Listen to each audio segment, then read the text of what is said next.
Hi everyone, welcome all of you in module 4.4. In this module we are going to study applications of optical fiber. Optical fibre के बहुत सारे applications हैं, कुछ limitations भी हैं, कुछ एडवांटेज भी हैं, वो भी हम इस मॉड्यूल में डिस्कस करेंगे। एप्लीकेशंस को समझने के लिए, एडवांटेज डिसएडवांटेज को समझने के लिए थोड़ा ऑप्टिकल फाइबर को एक बार वापस से थोड़ा स्टडी करते हैं कि ऑप्टिकल फाइबर में लाइट प्रोपोगेट कैसे करती है, जो हमारा डेटा है वो किस फॉर्म में प्रोपोगेट करता है, क्या ऑप्टिकल फाइबर के बेनिफिट्स हैं, क्या ऑप्टिकल फाइबर में लॉसेज होते हैं, क्या एप्लीकेशंस हैं, वो भी हम साथ के साथ डिस्कस करेंगे। हमारे पास एक ऑप्टिकल फाइबर है। ऑप्टिकल फाइबर केबल जो है, जैसे मैंने केबल यहाँ बना रखी है। अब इसमें क्या होता है, इस केबल में जो इन्फॉर्मेशन को हम इन फॉर्म ऑफ लाइट के फॉर्म में इंसिडेंट करते हैं, इन फॉर्म ऑफ लाइट। और ये केबल जो बनी हुई है वो प्लास्टिक और ग्लास की बनी हुई है, ट्रांसपेरेंट मटेरियल की। किसकी बनी हुई है? ट्रांसपेरेंट। तो ट्रांसपेरेंट मटेरियल की जो ग्लास और प्लास्टिक है उनका वेट जो होता है वो कम होता है, ठीक है। लाइट को ट्रांसफर कर रहे हैं और लाइट की जो बैंडविड्थ होती है बहुत ज़्यादा होती है। मीन्स इसमें आप 100 गीगाबिट पर सेकेंड ट्रांसफर कर सकते हैं। जैसे हमने देखा था 100 to 400 गीगाबिट पर सेकेंड आप ट्रांसफर कर सकते हैं। तो यहाँ पे क्या होता है, लाइट सिग्नल का टोटल इंटरनल रिफ्लेक्शन होता है। मतलब इस सरफेस पे जब लाइट इंसिडेंट कर रही है तो इस सरफेस पे क्या होता है, ये जो एंगल होता है क्रिटिकल एंगल के इक्वल होता है या उससे ज़्यादा होता है। फिर आगे से आगे जब लाइट प्रोपोगेट करती जाती है तो आपका हर एक जगह पे क्रिटिकल एंगल से एंगल ज़्यादा होगा और आपको टोटल इंटरनल रिफ्लेक्शन TIR देखने को मिलेगा। जितनी लाइट यहाँ पे इनपुट करेंगे उतनी लाइट आउटपुट में हमें देखने को मिलेगी। दो तरह के इसमें लॉसेज होते हैं।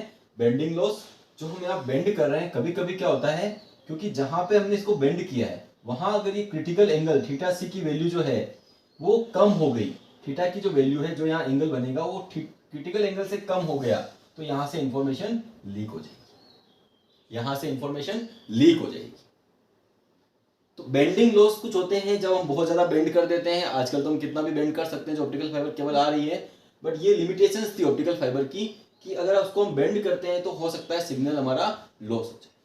दूसरा, लाइट की फॉर्म में सिग्नल है तो कुछ ना कुछ लाइट एब्जॉर्ब होगी, तो इनपुट एंड पे जितना हम सिग्नल दे रहे हैं उतना आउटपुट पे नहीं मिलेगा, कुछ ना कुछ एब्जॉर्प्शन होगा। तो एब्जॉर्प्शन जो होता है, इस तरह के जो लॉसेज होते हैं उसको हम बोलते हैं एटेन्यूएशन लॉसेज। तो दो तरह के इसमें हमें लॉसेज देखने को मिलते हैं ऑप्टिकल फाइबर केबल में। जो जिस एंड पे हम इंफॉर्मेशन लॉन्च कर रहे हैं वहां भी कुछ लॉस हो सकते हैं, जहां पे रिसीव कर रहे हैं वहां पे भी कुछ लॉस हो सकते हैं, क्योंकि हमें सिग्नल भेजना है इन फॉर्म ऑफ लाइट। हमारा सिग्नल लाइट के फॉर्म में नहीं है, हमारा डेटा लाइट की फॉर्म में नहीं है ना। तो उसको लाइट फॉर्म में कन्वर्ट करना पड़ेगा, उसको ट्रांसड्यूसर यूज करने पड़ेंगे, उसको लाइट फॉर्म में कन्वर्ट करना पड़ेगा। फोटो डायोड यूज करने पड़ेंगे, आपको फोटोवोल्टिक यूज करने पड़ेंगे। अगर इलेक्ट्रिसिटी को लाइट में ट्रांसफर करना है तो फोटोवोल्टिक सेल यूज करने पड़ेंगे। तो यहाँ पे आपको लाइट सिग्नल ही इसमें हम इनपुट भेज सकते हैं।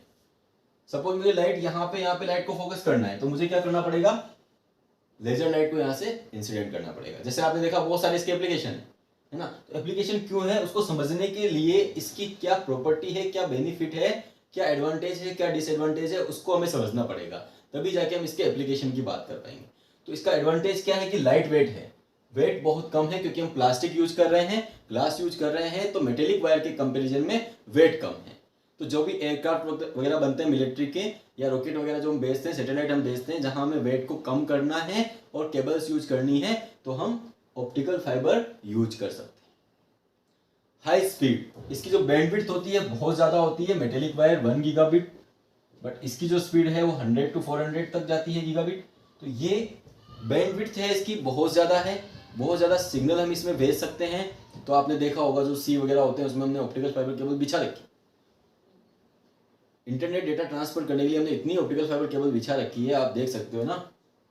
ये पूरे वर्ल्ड का पूरा मैप है जिसमें आप देख रहे हो, है ना, सी मैप है जिसमें कितनी ऑप्टिकल फाइबर केबल बिछी हुई, बहुत सारी।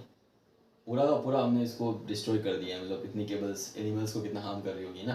तो इतनी केबल्स हम यूज कर रहे हैं डेटा ट्रांसफर करने के लिए। मैं यहाँ से सर्च करता हूँ एक वर्ड, वो यूएसए कैलिफोर्निया, वहाँ जाके वो वो वर्ड वहाँ के ड्राइव में पड़ा हुआ है, वहाँ की मेमोरी में है, वहाँ से वो हम इंफॉर्मेशन लेके हम तक पहुँचा देता है नैनो सेकंड्स में। इतना फास्ट प्रोसेस होता है। ओके, सो यहाँ पे हम देखते हैं कि ऑप्टिकल फाइबर केबल जो है प्लास्टिक ग्लास की बनी हुई है और इसमें हाई बैंडविड्थ इसकी बहुत ज़्यादा होती है मेटेलिक वायर के कंपैरिजन में। डिस्टेंस, इसमें सिग्नल जो है उसको हम बिना लॉस हुए, कि लॉस नहीं हो, 40 किलोमीटर तक हम इसको भेज सकते हैं। इसको हमें ऑप्टिमाइज नहीं करना है, 40 किलोमीटर तक हमें इसको ऑप्टिमाइज नहीं करना पड़ेगा। जो मेटेलिक वायर होते हैं उसमें हमें अराउंड 1 किलोमीटर 2 किलोमीटर तक हमें उनको ऑप्टिमाइज करना पड़ता है, अदरवाइज हम सिग्नल को नहीं भेज पाते। वहाँ स्पीड भी कम होती है, सिग्नल को हमें ऑप्टिमाइज भी करना पड़ता है। तो रेडियो वेव, माइक्रोवेव यूज करते हैं सिग्नल को ट्रांसफर करने के लिए, उनको हम 10 किलोमीटर तक यूज कर सकते हैं। इसमें सिग्नल को हमें बार बार ऑप्टिमाइज नहीं करना है, ठीक है। अब इसकी कॉस्ट की बात करते हैं। तो मेटेलिक वायर के कंपैरिजन में इसकी कॉस्ट कम भी हो सकती है, ज़्यादा भी हो सकती है। इसको किस पर्पज के लिए यूज कर रहे हो उसके ऊपर डिपेंड करेगा। मेटेलिक वायर की कॉस्ट, अगर आपका क्योंकि मेटेलिक वायर में भी जो एल्यूमिनियम और कॉपर हम यूज करते हैं उनकी कॉस्ट इतनी ज़्यादा नहीं है ना, इतनी ज़्यादा नहीं, और इतना ज़्यादा वायर हमें लगाना नहीं होता है, तो इसकी भी कॉस्ट इतनी ज़्यादा नहीं बढ़ती है, क्योंकि इसमें हमें लाइट सिग्नल में कन्वर्ट करना है, कन्वर्टर लगाने हैं, हमें सिग्नल को कन्वर्ट करने के लिए कन्वर्टर लगाने हैं। तो छोटी सी केबल ले ली, अब आपको कन्वर्टर लगाना है तो वो क्या हो जाएगा, कॉस्ट ज़्यादा हो जाएगी। बहुत बड़ी केबल है तो हो सकता है उसकी कॉस्ट जो हो मेटेलिक वायर के कंपेरिजन में कम हो, तो कॉस्ट कम भी हो सकती है, ज़्यादा भी हो सकती है। Okay, so cost effectiveness, cost अभी जो ऑप्टिकल फाइबर हम यूज कर रहे हैं कम भी हो सकती है कॉस्ट, और ज़्यादा भी हो सकती है। अब मैं बात करता हूँ इनकी इम्यूनिटी की। जो एक्सटर्नल नॉइस होती है और एक्सटर्नल इलेक्ट्रोमैग्नेटिक इंटरफेरेंस होता है, मैग्नेटिक फील्ड की वजह से या कुछ नॉइस की वजह से जो इंटरफेरेंस होता है, या इलेक्ट्रोमैग्नेटिक इंटरफेरेंस भी हम उसको बोल सकते हैं, और नॉइस की वजह से सिग्नल डिस्टर्बेंस भी हम कह सकते हैं। तो ऑप्टिकल फाइबर में इम्यूनिटी होती है कि उसमें नॉइस का जो इन्फॉर्मेशन हम भेज रहे हैं एक एंड से दूसरे एंड पे कोई इफेक्ट नहीं होगा, क्योंकि लाइट सिग्नल है, लाइट सिग्नल में नॉइस की वजह से डिस्टर्बेंस नहीं होता। तो आपको, क्योंकि इसके अंदर कोर के अंदर प्रोपोगेट कर रही है, वहां पे कोई डिस्टर्बेंस नहीं होगा, और जैकेट हम यूज कर रहे हैं जो कि स्ट्रेंथ मटेरियल, अच्छे मटेरियल का बना हुआ है, तो यहाँ लाइट कोर के अंदर प्रोपोगेट कर रही है, वहां कोई डिस्टर्बेंस नहीं होगा। तो यहाँ हम देखते हैं जो मेटेलिक वायर्स होते हैं वहां पे नॉइज की वजह से सिग्नल में डिस्टर्बेंस होता है, बट यहाँ पे ऑप्टिकल फाइबर में इम्यूनिटी होती है कि नॉइज की वजह से कोई डिस्टर्बेंस नहीं होगा। इसी तरह से इलेक्ट्रोमैग्नेटिक इंटरफेरेंस, जो मैग्नेटिक फील्ड होता है उसमें मेटेलिक वायर्स जो होते हैं उसमें इलेक्ट्रोमैग्नेटिक इंटरफेरेंस की वजह से सिग्नल आपका डिस्टर्ब होता है, बट यहाँ पे इलेक्ट्रोमैग्नेटिक इंटरफेरेंस भी नहीं होगा, क्योंकि हम लाइट सिग्नल यूज कर रहे हैं और कोर में उसको इंसिडेंट कर रहे हैं। तो यहाँ पे आपको ऑप्टिकल फाइबर में हाई इम्यूनिटी मिलती है against noise and electromagnetic interference. क्यों? क्योंकि इसमें हम लाइट सिग्नल को कोर के अंदर प्रोपोगेट कर रहे हैं। और इसका एक और एप्लीकेशन है कि इस ऑप्टिकल फाइबर को हैंडल करना बहुत ईजी है, एक जगह से दूसरी जगह पे ट्रांसपोर्ट करना बहुत ईजी है। क्यों? क्योंकि इसका वेट कम होता है, वेट कम है, इजीली हम इसको हैंडल कर सकते हैं, एक जगह पे दूसरी जगह पे इसको ले जा सकते हैं, इसको माउंट कर सकते हैं, वो सब करना ईजी होता है। इसकी कुछ लिमिटेशंस भी हैं, जैसे ऑप्टिकल फाइबर कहीं से ब्रेक हो गए, ऑप्टिकल फाइबर कहीं से ब्रेक हो गए तो इसको जॉइंट करना, तो इसके लिए जॉइंट के लिए कनेक्टर्स, काफ़ी टाइम पहले तो कनेक्टर्स अवेलेबल भी नहीं थे, अभी भी कनेक्टर्स तो अवेलेबल नहीं है, बट हम इनके दोनों एंड को, जहाँ से ब्रेक हुआ है, जहाँ से भी ऑप्टिकल फाइबर ब्रेक होता है, दोनों एंड को मेल्ट करके स्प्लाइसिंग के थ्रू इनको हम ज्वाइन कर सकते हैं। तो स्प्लाइसिंग, मैकेनिकल स्प्लाइसिंग भी है और फ्यूजन स्प्लाइसिंग भी है, उसके थ्रू हम ऑप्टिकल फाइबर को ज्वाइन कर सकते हैं। ऐसी मशीन्स आती हैं जिनसे हम ऑप्टिकल फाइबर को ज्वाइन कर सकते हैं, दोनों एंड को मेल्ट करते हैं और उनको हम ज्वाइन कर देते हैं, उसको बोलते हैं स्प्लाइसिंग। फ्यूजन स्प्लाइसिंग भी होती है और मैकेनिकल स्प्लाइसिंग भी होती है। Now it is possible. पहले क्या होता था, कनेक्टर अवेलेबल नहीं होने की वजह से जहां से भी ऑप्टिकल फाइबर टूटता था वहां पे इंफॉर्मेशन लीक हो जाती थी, और इसको ऑप्टिकल फाइबर को हम यूज क्यों नहीं कर रहे थे, क्योंकि हमें ये नहीं आइडेंटिफाई कर पाते थे कि ऑप्टिकल फाइबर ब्रेक कहाँ से हुआ है। तो हमने 10 किलोमीटर पे अगर कोई केबल लगा रखी है तो पूरी की पूरी केबल हमें रिप्लेस करनी पड़ती थी। ऐसा नहीं था कि कहीं आप गए उसको ज्वाइन कर दिया, नहीं, पूरी की पूरी केबल आपको रिप्लेस करनी है, तो उसकी कॉस्ट बहुत ज़्यादा लग जाती है। कि आपका ऑप्टिकल फाइबर ब्रेक हो गया, कुछ हाईवे पे वर्क चल रहा है, कहीं वर्क चल रहा है और जेसीबी ने उसको उखाड़ दिया, ऑप्टिकल फाइबर आपका ब्रेक हो गया, तो ब्रेक हो गया तो उसको वापस ज्वाइंट नहीं कर सकते थे, अभी हम ज्वाइंट कर सकते हैं बाय यूजिंग स्प्लाइसिंग। ठीक है, तो ये ऑप्टिकल फाइबर के बारे में बेसिक थिंग्स है जो हमें पता होनी चाहिए एप्लीकेशंस पढ़ने से पहले। इसके एप्लीकेशंस की मैं बात करूं तो इसके बहुत सारे एप्लीकेशन है, जैसे कि मैंने पहले पिक्चर्स में भी आपको बताया है। इसके एप्लीकेशंस इसी वजह से हैं क्योंकि ये लाइट वेट है, इसमें सिग्नल में डिस्टरबेंस नहीं होता, इम्यूनिटी है, कॉस्ट कम है, हैंडलिंग इजी है, बैंडविड्थ बहुत ज़्यादा है। तो ये इसके बेनिफिट्स हैं जिस वजह से इसके बहुत सारे एप्लीकेशंस है। हर एक फील्ड में हम इनको यूज कर रहे हैं। डेकोरेशन में आप देखते हो अलग अलग लाइटनिंग देखते हो, डेकोरेटेड लाइटनिंग, वहाँ पे हम ऑप्टिकल फाइबर केबल यूज करते हैं, है ना। जैसे ये लाइटनिंग आपको दिख रही है, ये डेकोरेटिंग मटेरियल आपको दिख रहे हैं, ये सारे डेकोरेटिंग मटेरियल हम यूज करते हैं डेकोरेशन के लिए। ये सारे ऑप्टिकल फाइबर बेस्ड हैं।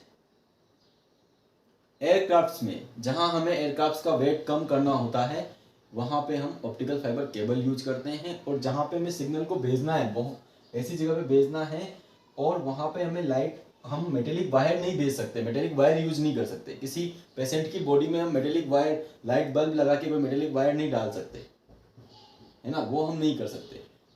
तो वहाँ पे हम ऑप्टिकल फाइबर केबल यूज करते हैं। तो मेडिकल साइंस में जहाँ सर्जरी वगैरह करनी होती है, लाइट की ज़रूरत होती है, पोलराइज लाइट की ज़रूरत होती है, लेजर लाइट की ज़रूरत होती है, वहाँ पे हम ऑप्टिकल फाइबर केबल यूज करते हैं। इंजीनियर्स आजकल इंडस्ट्री में, सिविल इंजीनियर्स हैं या मैकेनिकल इंजीनियर्स हैं, ऑप्टिकल फाइबर का बहुत ज़्यादा यूज कर रहे हैं। ऑप्टिकल फाइबर बेस्ड सेंसर्स आते हैं जो कि सरफेस स्ट्रक्चर, सरफेस एनालिसिस करते हैं, प्रेशर टेम्परेचर को डिटेक्ट करके आपको बता पाते हैं। तो ऑप्टिकल फाइबर को हम, सिविल इंजीनियरिंग वाले जो है वो हाईवे में, हाईवेज वगैरह जो ब्रिज वगैरह बने होते हैं उसमें ब्रिज को एनालाइज करने के लिए, मॉनिटरिंग करने के लिए, 1 to 1 एवरीथिंग, सब कुछ मॉनिटर करने के लिए भी ऑप्टिकल फाइबर को यूज करते हैं। अगर कोई भी डिफॉल्ट होता है ब्रिज में, इनमें, तो हमें इंफॉर्मेशन मिल जाती है थ्रू ऑप्टिकल फाइबर। तो सिविल इंजीनियर भी ऑप्टिकल फाइबर केबल को यूज कर सकते हैं। आप ये इमेज देख सकते हो, इसमें आप किस तरह से ये मॉनिटरिंग कर रहे हैं, ठीक है। तो ऑप्टिकल फाइबर केबल के ये भी एक एप्लीकेशन है। और कम्युनिकेशन में तो हम यूज कर ही रहे हैं, 4G 5G टेक्नोलॉजी में हम यूज कर रहे हैं। हम कहाँ से कहाँ पहुँच गए हैं, हम 5G की तरफ जा रहे हैं, 6G के बारे में बात कर रहे हैं, 7G, उनके बारे में भी हम बात कर रहे हैं। तो ऑप्टिकल फाइबर केबल से हम बहुत ज़्यादा डेटा ट्रांसफर कर सकते हैं। जैसे कि मैंने आपको इमेज में बताया था कितनी केबल्स हम यूज कर रहे हैं। सी के अंदर हमने बहुत सारे फाइबर्स हमने बिछा रखे हैं ताकि हमें सिग्नल मिलता रहे। हम डेटा जो यहाँ सर्च करते हैं वो सर्च कहाँ पे, न्यूयॉर्क में सर्च होकर डेटा यहाँ आ जाता है इन सेकंड्स। वहाँ जो हार्ड ड्राइव लगा हुआ है उसका डेटा हमें मिल जाता है, वहाँ पे जो इन्फॉर्मेशन रखी हुई है वो इन्फॉर्मेशन हमें सर्च करने पे मिल जाती है। आपको ऑप्टिकल फाइबर का पूरा नॉलेज होना चाहिए। ये केबल कैसे वर्क करती है, न्यूमेरिकल अपर्चर क्या होता है, एक्सेप्टेंस एंगल क्या होता है, क्या इसके बेनिफिट हैं, है ना, क्या इसकी लिमिटेशंस हैं। तो लिमिटेशंस कुछ ही हैं क्योंकि मेटेलिक वायर जो होते हैं उनकी अलग प्रॉपर्टीज होती हैं। उनमें आप करंट वोल्टेज के टर्म में सिग्नल भेज रहे हो या लाइट की टर्म में भेज रहे हो। वो मेटेलिक वायर जो बने हुए हैं एल्यूमिनियम कॉपर के बने हुए हैं, ये प्लास्टिक और ग्लास मटेरियल से बनी हुई केबल हैं। सिलिका हम यूज करते हैं, प्लास्टिक हम यूज करते हैं, उससे ऑप्टिकल फाइबर केबल हम बनाते हैं। ओके, सो आज के लिए लेक्चर के लिए इतना ही है। आई होप कि आपको सब कुछ समझ में आया होगा। नेक्स्ट लेक्चर में हम इसके कुछ न्यूमेरिकल्स सॉल्व करेंगे। ओके।